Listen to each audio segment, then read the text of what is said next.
Hi y'all, Kraken Latte here.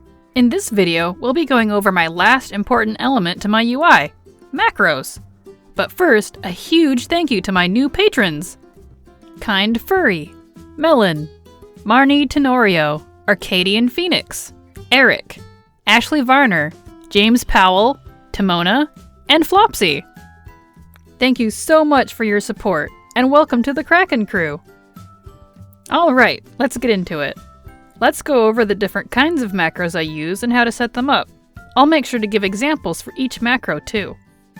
To access your macros, type /m and your macro window will pop up. I use the add-on macro toolkit because it's a little easier to navigate, but the base window works just fine. This first tab here houses the universal macros, which are macros that can be seen on all of your characters.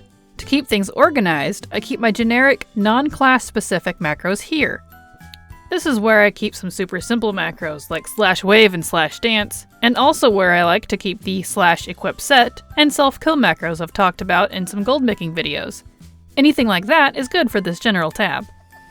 As for the next tab, you'll notice it's marked with your character's name. This tab is specific to this character, meaning other characters can't see them. Let's take a look at what I got. The two most common macros I use are mods and mouseovers. The mod macro specifically is what allows me to keep all of my spells under 20 buttons on my bars. Typically, I really only use a max of 12 buttons. A simple mod macro looks like this. This means the two abilities you put here are layered on top of each other, so when you push Shift, Control, or Alt, the button will change to what's underneath. You can also add a specific key to this, so that only one button will activate it. Adding colon and shift, in this case, means it's tied to the shift button. A mouseover macro is just as easy. A simple one looks like this. You just need @mouse over here and any ability that can be used on a target. Flash of Light, in this example, can now be used by mousing over an ally and hitting the key to use it. No click needed. There are add-ons that do this, such as Click and Healbot, but I like creating them myself. Where this gets fun is by combining mod and mouseover or doing a double mouseover.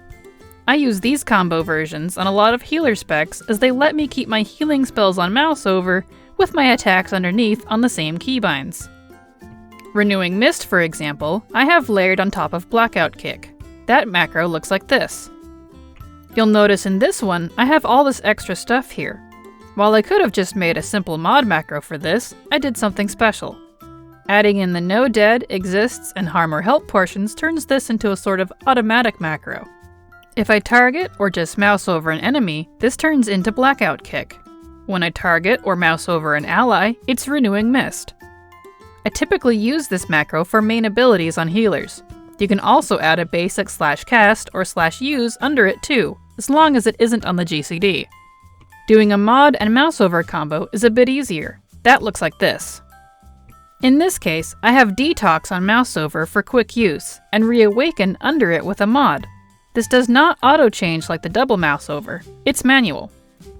Now there are some other things I like to do, such as different forms of use at macros.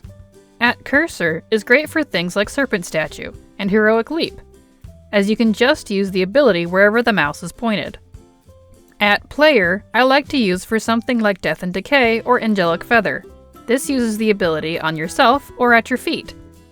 @Cursor works for these too. Another type of macro I like is the Combat No Combat modifier. The best examples for this would be a Rogue, Stealth, and Vanish. That looks like this. This simply functions as Vanish when you're in combat and Stealth when you're not.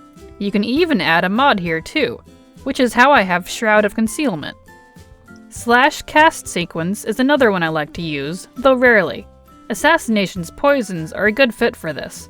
You just use one, and it changes to the next, then you use that, and it's back to the first one again. This saves some space on my bars. This same macro can also be modified with a timer. My Blood DK's Blood Drinker and Death's Caress are like this.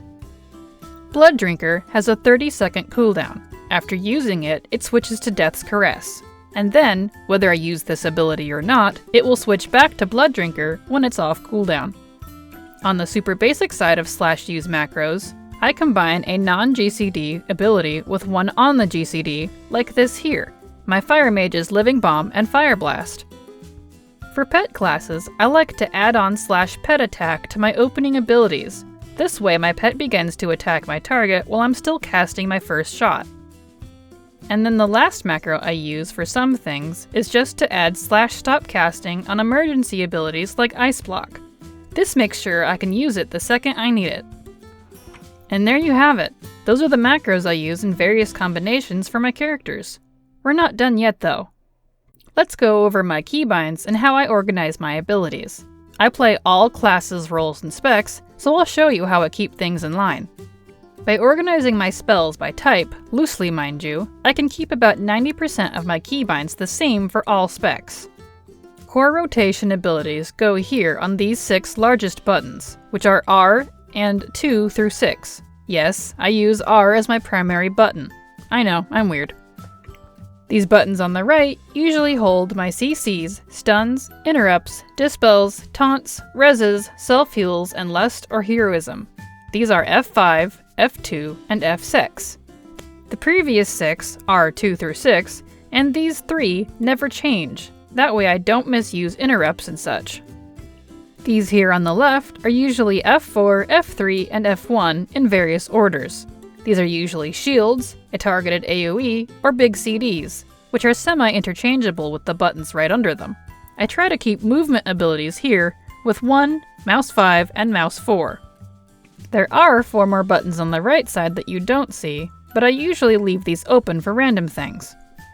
You're probably wondering why my numbers only go up to 6. I use this lovely old thing, a keypad, rather than a keyboard. I'm pretty happy with it despite it being kind of old school. It's got a fair amount of buttons which I use to hotkey important add-ons, bags, character panels, and mounts, and so on. With this, and with the various macros I went over, those allow me to keep my abilities in just 12-ish buttons. Plus, I have non-essential but still useful utility on my OPI. This frees me up even more. I cover that in part 1 in case you missed it. And the action bar profiles add-on I cover in part 2 allows me to save all these keybinds to each spec, so I don't have to manually set them up on new alts. And there you have it! This concludes both this video and my UI series. I hope you enjoyed. And that's it! Thank you everybody for watching, I hope you enjoyed the video. Don't forget to hit that subscribe button and poke that bell for more Coffee Field content. Leave a comment down below if you liked it, and remember, it's never too latte.